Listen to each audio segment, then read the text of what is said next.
बिस्मिल्लाहिर्रहमानिर्रहीम। अस्सलाम वालेकुम। आज़ाद डिजिटल के प्लेटफॉर्म के साथ मैं हूँ आपकी मेज़बान अलीना मुज़फ़्फ़र और मेरे साथ मौजूद हैं सीनियर एनालिस्ट मुज़म्मिल सूरवर्दी। इससे पहले कि मैं सर का हाल पूछूं, देखने वाले तमाम सारिफिन को हमारी तरफ से आज़ाद डिजिटल की प्लेटफॉर्म की जानिब से हैप्पी इंडिपेंडेंस डे। सर आप बताएं, आप कैसे हैं और आप अपनी जो इंडिपेंडेंस डे है उसको किस तरह मना रहे हैं? मैंने सुबह सुबह परचम कुशाई की तकरीब में शिरकत की है और परचम कुशाई ठीक की है। तकरीब से ही यौम आज़ादी मनाना शुरू किया है। तो अब मेरी तरफ से भी सब नाजरीन को, देखने वालों को, सुनने वालों को जश्न आज़ादी मुबारक हो। और ये जश्न आज़ादी जो है ये पाकिस्तान से कमिटमेंट का दिन है कि हमें अपनी पाकिस्तान से जो लॉयल्टी है वो सबसे पहले रखनी चाहिए। तो आज चीज जो है वो बड़े डिटरमेंट दिखाई देते हैं डिजिटल दहशतगर्दी को खत्म करने से मुताबिक ना। तो आप किस तरह देख रहे हैं, रियासत को इस हवाले से जीता हुआ देख रहे हैं या इस डिजिटल जो टेररिज्म है उसको खत्म होता हुआ देख रहे हैं? और आपको कोई कमी नजर आई है वो जो रियासत मुखालिफ एक बयानिया चल रहा था सोशल मीडिया प्लेटफॉर्म पे, उसमें कोई? देखें, डिजिटल टेररिज्म के हवाले से जो रियासत है, या आप कह लें फौज ने ये टर्म निकाली है डिजिटल टेररिज्म की, एंटी स्टेट बयानिए के हवाले से, या जिसमें रियासती इदारों के खिलाफ मुहिम चलाई जाती है, फौज के खिलाफ मुहिम चलाई जाती है। इसमें क्या चैलेंजेस हैं? एक चैलेंज तो चले, आप पाकिस्तान के अंदर बैठे हुए लोग जो ये बात करते हैं उन पर कानून की गिरफ्त कमजोर है और उनकी हम कह सकते हैं कि जमानतें बहुत जल्दी हो जाती हैं। अदालतों का रवैया बहुत नरम है उनके हवाले से। और हमने देखा है कि कोई आदमी जो जो फौज मुखालिफ या पाकिस्तान मुखालिफ पोस्ट लगाता है या बयानियां बनाता है, उससे हमारे मुल्क की अदालतें रियायत करती हैं, उसको सजा नहीं होती। तो सबसे एक चैलेंज तो मुल्क के अंदर ये मौजूद है। कवानीन बनाए जा रहे हैं, कवानीन पर अमल भी होता है, लेकिन हमने देखा है कि जो जब भी अगर उनको गिरफ्तार किया जाता है या अदालत में पेश किया जाता है तो अदालत का रवैया बहुत नरम है और अदालत जो है रियासत मुखालिफ बयानियों को कोई जुर्म नहीं समझती है। पाकिस्तान की अदालतें जो हैं, वैसे तो हमारे मुल्क में डेफेमेशन के लॉज भी मौजूद हैं, लेकिन डेफेमेशन में भी सजाएं नहीं होती हैं, क्योंकि हमारे यहाँ हत्या के इज्जत को भी कोई जुर्म नहीं समझा जाता और पाकिस्तान की अदालतें हत्या के इज्जत के मुकदमात को भी संजीदा नहीं लेती हैं। इसीलिए हम दुनिया में तो देखते हैं कि हत्या के इज्जत के जो हैं वो मुकदमात बहुत जल्दी फैसला होता है, लेकिन पाकिस्तान में हत्या के इज्जत के मुकदमात का उतनी जल्दी फैसला नहीं होता। इसी तरह का जो जैसे डेफेमेशन के कवानीन पर मौजूदगी के बावजूद अदालतों का रवैया जो है वो बहुत नरम है और वो किसी की इज्जत का कत्ल करने वाले को इतना बड़ा मुजरिम नहीं समझते हैं। ऐसे ही रियासत मुखालिफ बयानिए वालों को भी बड़ा मुजरिम नहीं समझा जाता और हमने उनके साथ अदालतों में बेल होते या उनके फौरन उनके रिहा होते देखा है। एक तो पाकिस्तान के अंदर ये चैलेंज है। दूसरा चैलेंज है जो बाहर बैठे पाकिस्तानी हैं, ओवरसीज जो रियासत मुखालिफ बयानियां चला रहे हैं, उनमें कुछ हमारे इंडियंस भी शामिल हो जाते हैं साथ, और भी लोग हैं। तो लेकिन मैं समझता हूँ कि जो बाहर बैठे लोग हैं उनके लिए तो बहुत खतरे की घंटी बज गई है, क्योंकि बरतानिया में अब जो सोशल मीडिया के हवाले से नए कवानीन सामने आ रहे हैं और वहां पर फेसबुक पोस्ट लगाने पर भी लोगों को सजाएं हुई हैं, और वो अब फेसबुक को या सोशल मीडिया पर जो नैरेटिव बिल्डिंग को टेररिज्म से ले रहे हैं, वो उन्होंने भी इसको दहशतगर्दी में देखना शुरू कर दिया है। पहले तो हमारे यहाँ लोग मजाक करते थे ना कि जी ये फौज ने क्या डिजिटल टेररिज्म की टर्म निकाल दी है और जी ये फौज डिजिटल टेररिज्म की बात कर रही है। आज आप देखें बरतानिया में भी वो सोशल मीडिया की टेररिज्म की बात कर रहे हैं, डिजिटल टेररिज्म की बात कर रहे हैं। वो बरतानिया में कानून बना रहे हैं कि ये जो फेसबुक पर प्रोपेगेंडा है इसको दहशतगर्दी के कवानीन के तहत देखा जाए और इस पर दहशतगर्दी के तहत सजाएं दी जाएं। तो जो बात पाकिस्तान की फौज 6 महीने पहले कर रही थी, आज बरतानिया की हुकूमत वो बात कर रही है कि ये जो सोशल मीडिया का शुतर बेमार सोशल मीडिया है, ये बरतानिया में नहीं चल सकता और वहाँ नारकी फैल गई है। इसकी वजह से लोगों ने झूठी पोस्टें लगाई हैं, लोगों ने झूठ नफरत फैलाई है, जिसके नतीजे में वहाँ फसाद हो गए हैं। तो अगर यही बात पाकिस्तान की फौज कह रही थी, तो हमारे जो दोस्त हैं वो उसका मजाक उड़ा रहे थे और हमारी अदलिया भी उसको संजीदा नहीं ले रही थी, लेकिन बरतानिया की अदलिया ने तो सजाएं देनी शुरू कर दी हैं और वहां पर डिजिटल टेररिज्म पर हम सजाएं देख रहे हैं। फेसबुक पोस्ट लगाने पर सजाएं हो रही हैं वहां कि आपने नफरत अंगेज पोस्ट लगाई है। तो मेरे ख्याल में ये जो डिजिटल टेररिज्म है ये एक इंटरनेशनल एजेंडा है और पाकिस्तान दुनिया की तमाम रियासतों को इसके हवाले से एक मुश्तरका कानून साजी करनी पड़ेगी। जो बरतानिया सेफ हेवन बना हुआ था पाकिस्तान के हवाले से कि वहां से पाकिस्तान पर डिजिटल टेररिज्म हो रहा था, वहां जब सख्त कवानीन बन जाएंगे तो जो लोग बरतानिया में बैठकर पाकिस्तान के खिलाफ रियासत मुखालिफ बयानियां बनाते हैं उनकी बरतानिया में गिरफ्त और पकड़ मजीद मजबूत हो जाएगी। हमने पहले देखा है कि आदिल राजा के ऊपर जो एक केस हुआ है उसमें उनको 13-14 हज़ार पाउंड जुर्माना भी हो गया और अभी उनकी जान भी नहीं छूटी है और उसमें उनको ज्यादा जुर्माना हो सकता है। तो जब ये डिजिटल टेररिज्म के हवाले से वहां पर टेररिस्ट कवानीन आ गए कि इनको दहशतगर्दी के तौर पे देखा जाए, तो जो लोग वहां बैठे पाकिस्तान के खिलाफ बयानियां बना रहे हैं वो भी पकड़े जाएंगे। मुझे इसी तरह के कवानीन पूरी दुनिया में बनते नजर आ रहे हैं और ये डिजिटल टेररिज्म जो है ये दुनिया में कहीं भी नहीं चल सकेगी। अब जहां तक आपका सवाल का ये हिस्सा है कि क्या मुझे रियासत मुखालिफ बयानिए में कमी नजर आई, यकीनन कमी नजर आई। जो डिजिटल हेजमनी थी पीटीआई की, मुझे उसमें भी कमी नजर आई है। मुझे पीटीआई की डिजिटल हेजमनी पे भी कमी नजर आई है, मुझे उनके सिंपथाइजर्स में भी कमी नजर आ रही है, मुझे उनकी रीच में भी कमी नजर आ रही है और मुझे उनके बयानियां बनाने की ताकत भी कमजोर होती नजर आ रही है। और मुझे ऐसा लग रहा है कि आहिस्ता आहिस्ता सेंस प्रिवेल कर रही है, कानून प्रिवेल कर रहा है। बिलखसूस जो ये रऊफ हसन वगैरह के खिलाफ और जंजुआ वगैरह जो पकड़े गए हैं पीटीआई के, जो सोशल मीडिया सेल बना रहे थे, उसके बाद से पीटीआई का सोशल मीडिया सेल बहुत कमजोर हुआ है और उसकी रीच भी बहुत कम हुई है। वो जो बूट्स और वो जो लाइक्स का चक्कर था, जब से वो पकड़ा है आप कहने लगे जी वो एक लड़की पकड़ी है, सबने कहा जी लड़की को पकड़ लिया। भाई लड़की काम क्या कर रही थी? लड़की जो काम कर रही थी वो रियासत मुखालिफ नहीं था। तो मेरे ख्याल में जो क्रैकडाउन है उसमें बेशक मेरे नजदीक अदलिया ने सपोर्ट नहीं किया रियासत को और मैं समझता हूँ कि अदलिया ने बहुत नरमी और गैर जरूरी नरमी दिखाई है उसमें, लेकिन फिर भी उस क्रैकडाउन के अपने नतायज जो हैं वो सामने आए हैं और उसके नतीजे में मुझे उसमें कमी नजर आई। बिल्कुल ठीक है सर, आप कह रहे हैं कि कमी नजर आई है पीटीआई की बयानी में इन चीजों में, लेकिन खान साहब ने तो फिर एक एहतजाजी कॉल उन्होंने कहा है कि हम जल्द देने वाले हैं। आपसे कुछ ही दिन पहले वो एस्टेब्लिशमेंट के साथ डायलॉग भी कह रहे थे कि मेरे मुज़ाकरात जो है उनके साथ कराए जाने चाहिए। तो आपको लगता है कि पीटीआई क्या इस कैपेसिटी में है कि वो इस तरह के जो स्ट्रीट प्रोटेस्ट आए दिन कहती है अपने कारकुनान को, अपने रहनुमाओं को, तो वो ये संभाल पाए? देखिए खान साहब तो जब से जेल गए हैं तब से ही, बल्कि जेल जाने से पहले भी वो मुल्क में स्ट्रीट एक एहतजाजी तहरीक चलाने की बार बार कोशिश कर रहे थे और वो अब भी मतलब एक तहरीक चलाने की कोशिश कर रहे हैं। वो पाकिस्तान को कभी श्रीलंका बनाने की कोशिश करते हैं, आजकल बांग्लादेश उनके ज़हन पे सवार है, वो पाकिस्तान को बांग्लादेश बनाने की कोशिश करते हैं। कभी वो और दुनिया में जहां जहां इनकलाब आए हैं उनके वाकयात हमें सुनाकर बताते थे कि ऐसा पाकिस्तान हो जाएगा।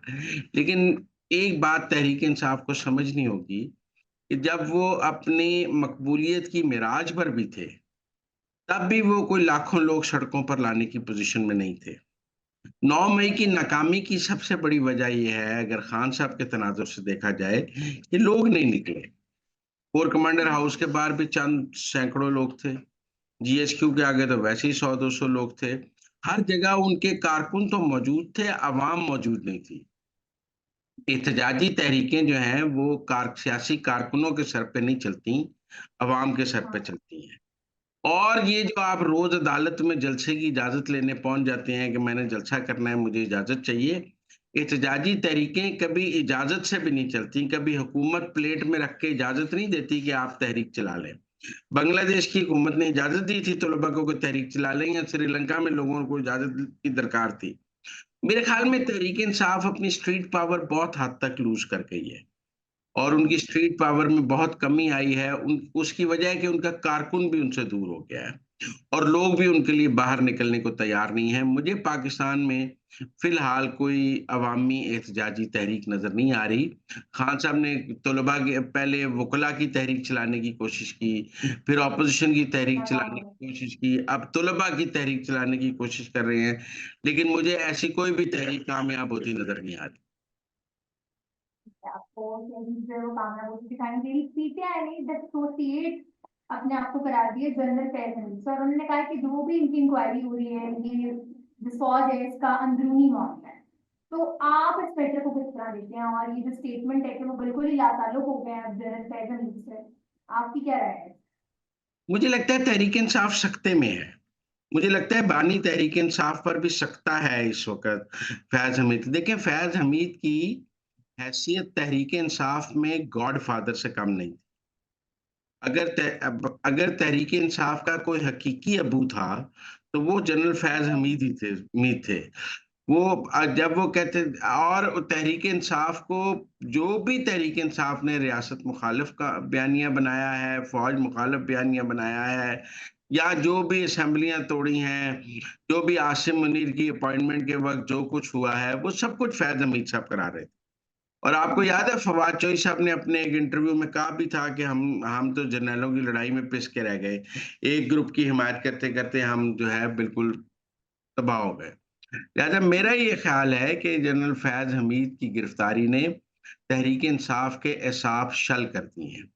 उनको अंदाज़ा ही नहीं था कि उनका गॉडफ़ादर भी पकड़ा जा सकता है।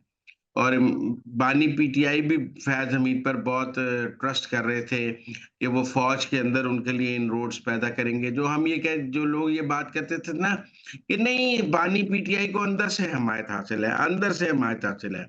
ये सारा तासुर और ये परसेप्शन फैज़ हमीद क्रिएट करते थे कि मैं आपके लिए अंदर से हमायत लेके आऊँगा, मेरा बड़ा राब्ता है जी फ़ौज ताड़े नाल है जी, कोर कमांडर ताड़े नाल ने। हम लोग समझाते थे कि फ़ौज का निज़ाम ऐसा नहीं है।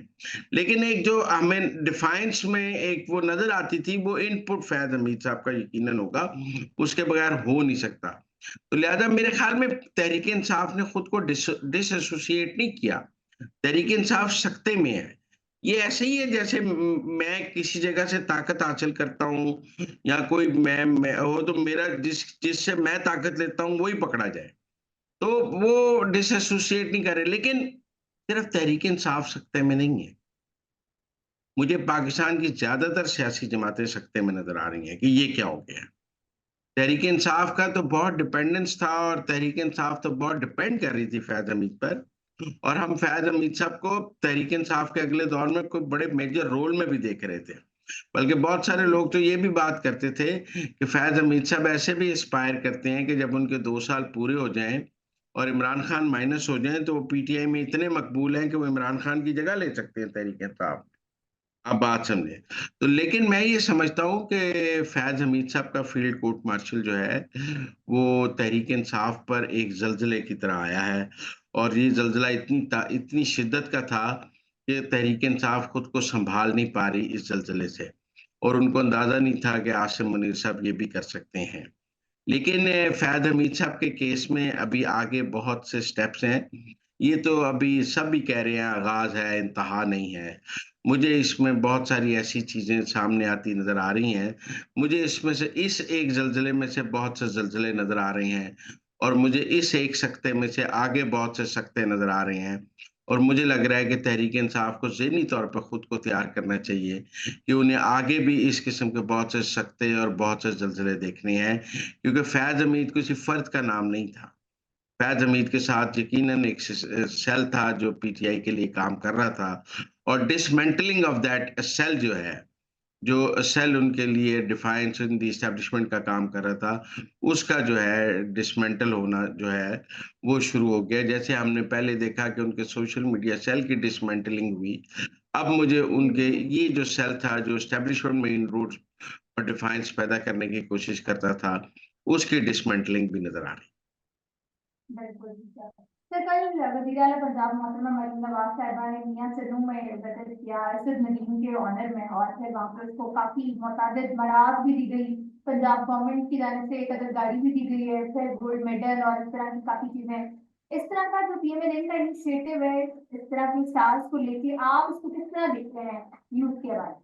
देखिए, मरियम नवाज के बाद उन्हें वजीर आजम ने स्टेट प्रोटोकॉल दिया है, गार्ड ऑफ ऑनर 15 करोड़ रुपया दिया है। सिंध गवर्नमेंट ने भी उन्हें 5 करोड़ दिया है। आज वो कराची जा भी रहे हैं शाम को। लेकिन ये अरशद नदीम के साथ नहीं है। जब इमरान खान ने वर्ल्ड कप जीता था तो क्या नवाज शरीफ ने उस वक्त उनको इनामात नहीं दिए थे? क्या शौकत हाँ, खान के लिए जमीन नहीं दी गई थी? क्या प्लॉट नहीं दिया था इमरान खान को?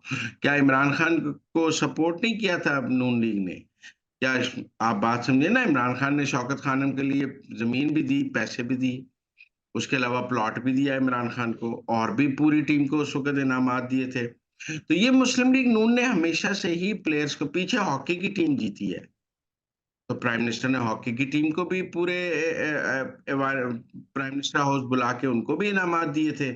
तो मेरे ख्याल में ये स्पोर्ट्स को एनकरेज करना पीएमएलएन की एक पॉलिसी में है, और ये तसलसल से ये पॉलिसी चल रही है।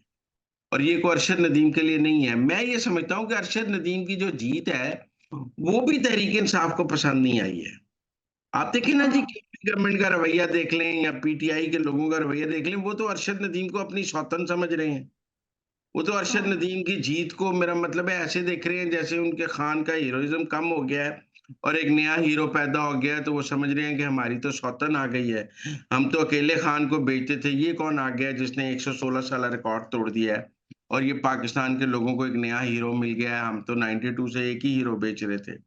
तो मुझे लगता है तो थोड़े गम में है तहरीक इंसाफ, और वो इसको कह रहे हैं। इसीलिए हमने केपी गवर्नमेंट की तरफ से कोई इनाम भी नहीं का ऐलान भी नहीं देखा उनकी तरफ से। तो सर अली अमीन गंडापुर ने कहा है कि उनकी जेब में से इनाम देने जा रहे हैं।